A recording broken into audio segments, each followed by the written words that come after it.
Bryson, man, smart guy. And I think that's the next generation of LIV. Like, yeah, LIV started as a whole bunch of past winners who are past their prime, and that's how they built their league with a lot of guys who have Understood. good name recognition for regular golf fans. But I think LIV can go into the direction of, hey, you can come here and you can win money in our league, but you can also go off and do your own thing, and make your own YouTube channel and, Side hustle. expand. Yeah, exactly. Market yourself. Yes, and get yourself this deal with, I saw Bryson on an underdog betting gambling app commercial or something like that recently. So, and he's wearing Crusher's gear. You know what I mean? It's like awesome. Yeah, right. In turn, it's a revolving door. He's going out and marketing himself to be more likable, to bring more to that, that viewership of LIV. So it helps both sides. Let him be him, but also you're bringing more eyes because he's becoming more likable. It's the same thing. So many people watch YouTube. You see these people with 2-3 million subscribers. It's a lot of people, and a lot of them don't watch the tour, but love this side stuff. So yeah, it's a big deal. It definitely is going to be something to watch this winter to see how these YouTubers kind of shape. Like there's a reason why they're appearing on the Asian tour. This is definitely because the Asian tour and LIV Golf are basically the same, right? It's a feeder tour for LIV. They have the international series, so like these two work together. This is a trial. I mean, we're catching the first run of how will people react in New Zealand, because this event was in Thailand. How did people in New Zealand watch? How many more people in New Zealand watch Voke play? Since he's playing so well, and how many people? Maybe only a small number, but how much of a bump did the late third round get with Luke Kwan playing well? You know what I mean? And being on the weekend on the Golf Channel, like, did it get more viewers? Because if it did, LIV's going to try to capitalize on those viewers 100%. I know Jay mentioned a whole YouTube team potentially. I think that'd be awesome. That'd be awesome. I love the idea that we only got one wild card left, basically, to give, because I think the winner of the promotions event is going to be a wild card. So I love the idea that we got one wild card left, and that wild card should 100% be a YouTuber every single event. If you watch a decent amount of YouTube golf now? Yeah.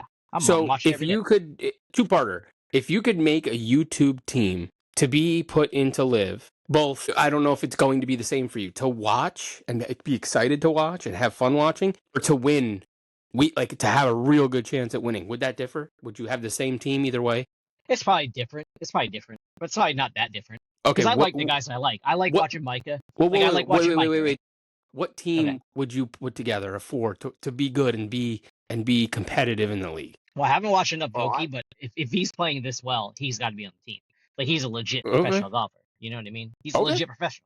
Okay. He's competing against John Catlin. You don't have to tell me. Just tell me who you would I'm just saying, like, he's competing against full-time pros and doing well. I like Micah. Like, I think Micah needs to be... I think he's good enough. I know you say he's not good enough. He's struggling. I know he's struggling. He's a different golfer today than he was last year. I get it. I know he's not playing at the top of his game. Fun to watch, though. God, he's so fun to watch. And I know Grant doesn't want to do it, but he's good. He would 100% be in a choice of mine, no doubt, one of my four, but he wouldn't do it. He wouldn't be able to do it. Not only because not about leaving the YouTube stuff. That would probably be his number one, but he just doesn't like pressure. So he wouldn't do it. He said it over and over. He doesn't like competition, doesn't like pressure. Micah does actually try for Monday qualifiers and stuff. So he would, he would. I know you might dog me on this one, but if he put his mind to it and got in the gym and corrected the body just a little bit. Come on, Fat Perez. Fat Perez has enough game. He would be in mine 100%. Right? He has enough game. There would be no better thing for LIV than to have Fat Perez on a team. Oh my God! Yeah. He would be the number one watched team. I guarantee it. Yeah, so Fat Perez would be in mine, 100%. Luke Kwan would definitely be in mine. I think he's good enough. He brings a ton of personality. He's funny. He's funny, man. He's funny. He is. George Bryan, not even a question. Okay. The best golfing YouTuber. He's the best of all time. There's no doubt. And they all are good friends. And then, you know who I think would be awesome? I mean, I don't know, but I think Mad Jack from Busta Jack. Okay. I was thinking of him too. I mean, I think he's awesome. Mason is a little bit more wild, and he's not as good of a player. I like him on YouTube, but I really think think Mad Jack would be awesome. Yeah, so I don't know. I mean, I think that would be a really cool team. They're all friends. They all like each other. You can't pick Wesley Bryan because he's PGA Tour status. Right. But, I mean, there's so many to choose from. I think that would be awesome. I mean, you could put Garrett on the team. Garrett Clark. You could. I mean, put Garrett on the there's team. I thought so about him many. too. There's so many good guys. I mean, Brad Dahlke. Brad Dahlke from Good is ridiculous. Nobody drives the ball as far as that guy. 370. He's a beast, and he's a phenomenal golfer. I think he had, like, in one video, like 6 birdies in a row. Like, the guy's nasty. So, I mean, yeah, I think that would be so fun. It'd be so fun to just sit there, get a drawing board, and put a team together from YouTube. +4. I don't know why they have. I'm in. I don't know if maybe if it was scramble. I don't know why they wouldn't do that. I don't know why that. You think that's been a conversation at a table before? Yes. With these guys? God. I mean, how has it not been? It has to be. I'm telling you, if Fat Perez played in a LIV Golf event and it was in the middle of the night, I would be up and watching it. I would. If it started 100%. At 2:45 in the morning, I am up, ready to go, whiskey in hand, watching that 100% of the time. It would be so good. It would be so good. So good for the league.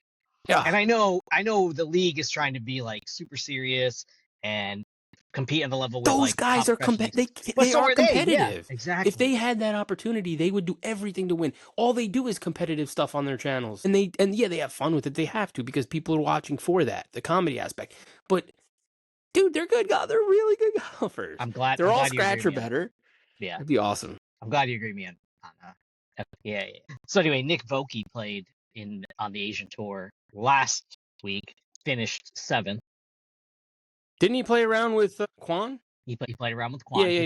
Yeah. He teed off round 1 this week with Luke Kwon and finished T7 again. So he's finished top 10 2 weeks in a row on the Asian Tour. And they interviewed him after his round, after he finished his Sunday round, and they basically asked him about how do you think this is going over in the professional game, having YouTubers get invited to play as like the special invites to these tournaments. Now Nick Voke was Korn Ferry winner. He's done some things in golf prior to this. Like he was a legit. I think he earned his card through the Korn Ferry initially, and then played in PGA Australasia, not the PGA Tour. Anyway, so most of these guys are like Kwon's good, Voke's good. Like they're good golfers already, and some of them have some professional experience. But they asked him what does he think that others think about him being there. He said 80-20.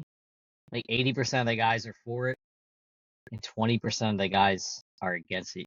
I know we're all for it. We've been saying this. I mean, if they could beat you, you don't really have a say. You know what I mean? Yes, I understand those guys all put their time in and did it the right way and whatever and earn their spot. And they can say that these guys don't earn their spot one way or another. But if they can beat you, don't you want to play with the best? We say that all the time. Don't you want to play with the best guys?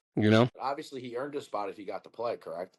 Or was he a sponsor's exemption? No, well, I know last week Luke was asked to play. He was an exemption. I don't know about this week. I assume maybe because he got in that week and made the cut. Maybe that's why he was in this week. I don't know. He was a sponsor's choice both weeks. Both weeks, okay. And I mean, those are great choices, right? Like we would not. I mean, the four of us would have. There's no way we would talk about the International Series Thailand event or last week's Black Mountain event. You know what I mean? Like, this is not talking about that here. Yep. If Luke Kwon doesn't make the cut, if Nick Voke isn't in the tournament, we're not talking about it. So good on the Asian Tour for stepping it up and putting these guys on. But I was trying to figure out, like, I've always thought this. The Olympics should have, like, a regular person competing in the events to show how good. Like, could you imagine Jay being in the diving competition? Me? Yeah, you. I'd thrive in a diving competition. You kidding me? No, but I mean, it would make me very happy to know that they're not broadcasting it in HD. Biggest splash would I be winning that? Belly flop. Or like Cheech in the 110 meter hurdles. Oh, yeah, no problem. That guy's got many hurdles? Yeah, how many hurdles are you going to clear? None. At 43 years old, none. Most hops he's got is an IPA can. That's good, Jay. Now, the only person here who I think could compete in an Olympic event, and he is Jerome. I think he's got a chance in shooting. I got one pretty good shot. I think I could also do all right in the biathlon. Which is? Oof. You know, you heard the winter, men and women. the winters. Wait, is that the one with cross-country skiing and all that Yes, shit and it's shooting? That's cross-country crazy. skiing with a rifle on your back. So it's like a Swedish drive-by. So you ski Now, ski for like 10 miles, and then you have to lay down and shoot a bunch of targets. And then once you're done, you have to with get your up. heart going a million miles an hour. You have to get up That's and ski you gotta be another in like 10 extremely good shape miles, for that. and then you have to do that like I think like 10 times. Yeah, it's crazy. It's crazy. When was the last time you went to the gym? No, I'm just saying that the exertion you have to put out for that, I can't imagine. Well, that kind of workout you Your can't heart do at a is gym. like- That's for sure. Right. That my point was. That's insane. I can't tell if you were being serious with that or not, but Neither can I. I can't tell if you because think it you just can do still that. seems like you're being serious, and No, I just no, don't. Okay, no, not the cross-country skiing. okay. Shooting, I'm sure I could do. Anyway, point is, none of us could compete on the Asian Tour bet, right? So they're not putting like us in there. So like we've mentioned before, if you like you guys just said, if you can compete in those events, why not? Like, what is the harm in Right. allowing? What's the harm in allowing somebody? It's obviously all the small dick energy that comes from guys that, you know, for one way, shape, or form, were able to get their cards, and, you know, they're trying. Obviously, the Asian Tour is not exactly, you know, the highest paying tour. They probably want to be at more events and stuff like that, but it's their way of trying to get into that. Whereas, you know, some asshole starts a YouTube and, you know, is a scratch golfer, and all of a sudden he's getting invited to these events. I get the small dick energy that comes from guys that earned their cards. But like, let's be honest about that, right? I mean, as far as I know, you either takes like really good sponsorships or having money to begin with in order to afford to play so much to get to the level to get a card in the first place, right?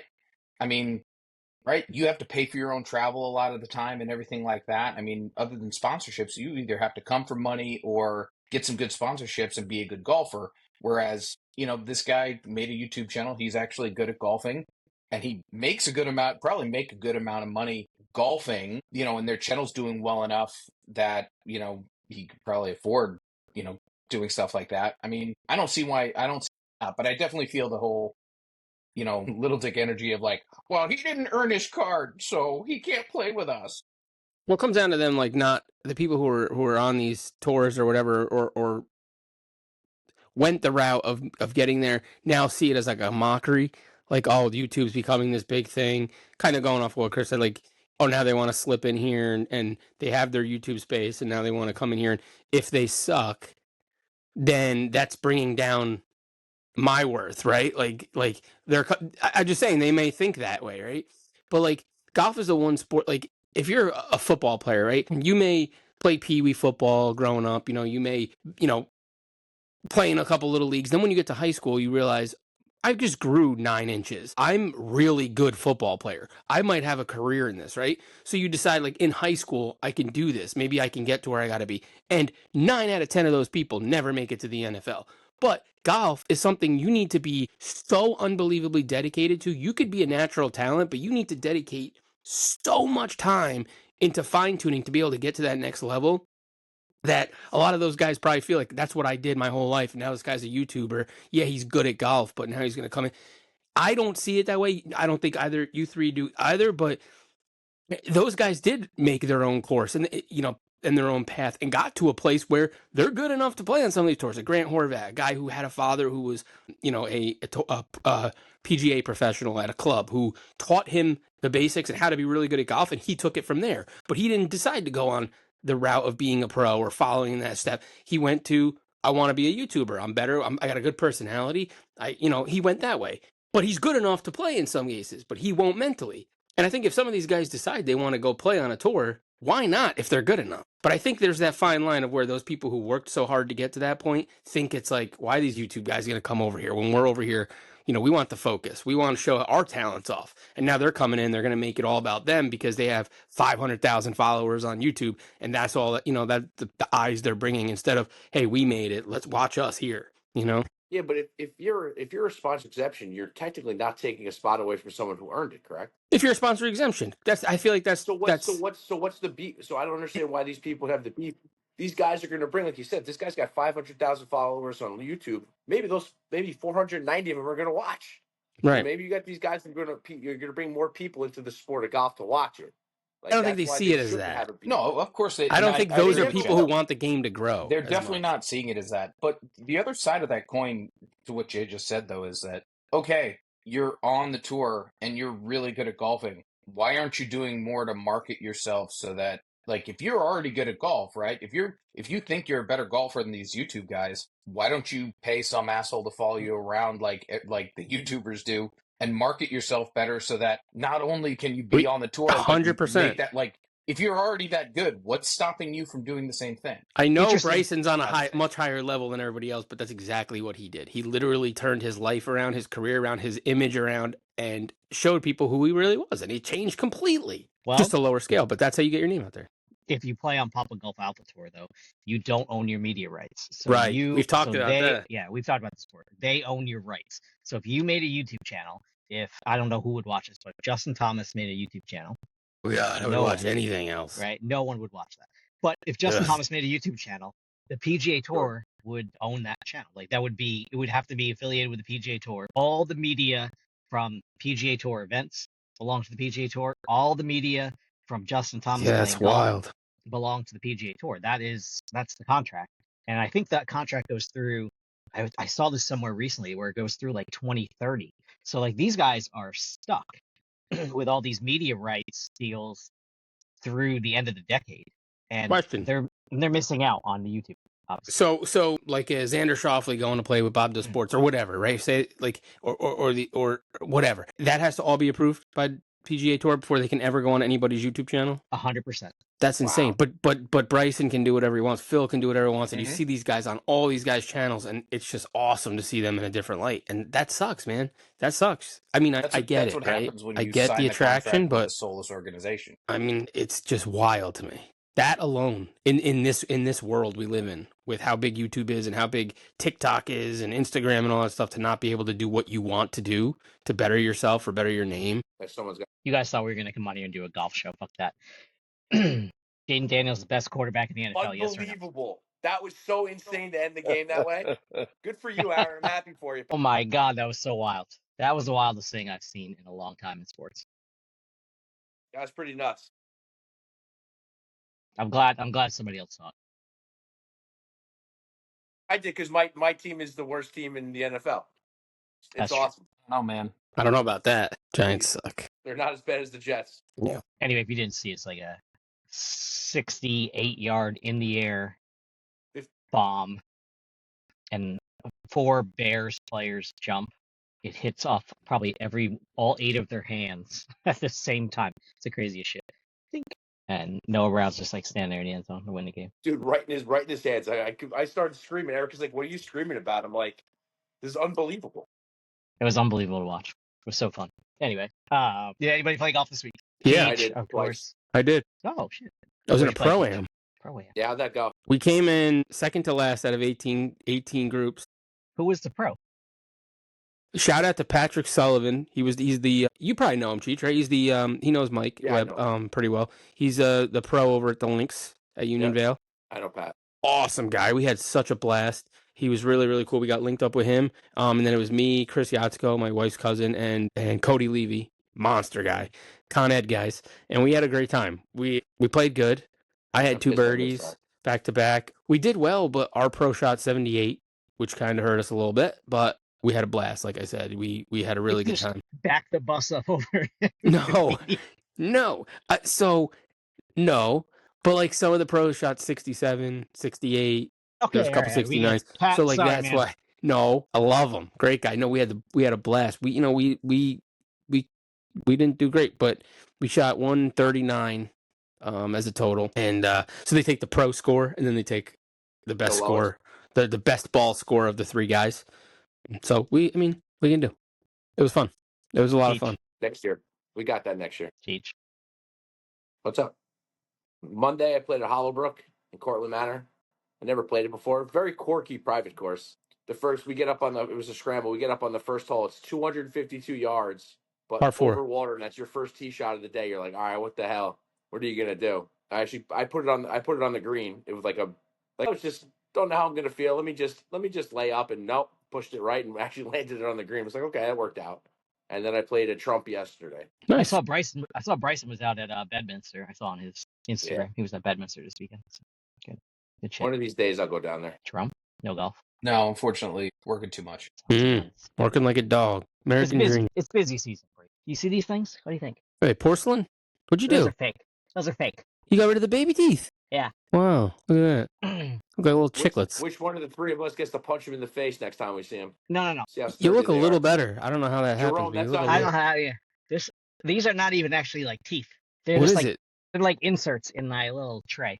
You know, snap them in. because you had too much room because them little baby ones. Yeah, the baby ones. They Now I just- gotta they So just snap now, cooked it now right. you're gonna pop it out and show us what it looks like without it, right? You got a I'm not- fuller I am not taking the tray out on this the show. mouth of a 15-year-old now. Tell you that. Oh yeah, I got the rubber bands and everything. I did not wear the rubber bands for this episode. Maybe I'll wear them next week. Unbelievable. I got nothing else. I'm gonna go eat some ice cream because I'm not at ice cream. I'm gonna take my teeth out.